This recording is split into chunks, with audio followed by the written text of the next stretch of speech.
কত বাহাদুরি। কিন্তু চক্ষু যখন বন্ধ হয়ে যাবে, হঠাৎ দেখবা গায়ের গেঞ্জিটা পর্যন্ত নিজের আপনজনেরা বেলেট দিয়া কাইটা রেখে দিবে। জামাটা খুলে দাও, গেঞ্জি খুলে রাখ, তাড়াতাড়ি বাজারে গিয়া নরমাল অল্প দামের কাফন কিনে নিয়ে আয়।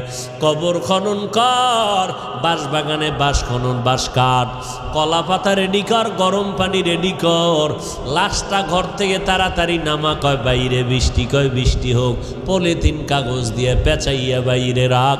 এখন আর মরা লাশ ঘরে রাখা যাবে না। কে কয় বাইরের মানুষ? নিজের আপনজনে রাখা। নামা ঘর থেকে লাশ নামাও। কয় বৃষ্টি বাইরে, কয় বৃষ্টি টিষ্টি বুঝি না, ওগলা পাতা আর পলিথিন দিয়ে পেঁচাইয়া রাখো। ইমাম সাহেবরে খবর দাও জানাজার জন্য।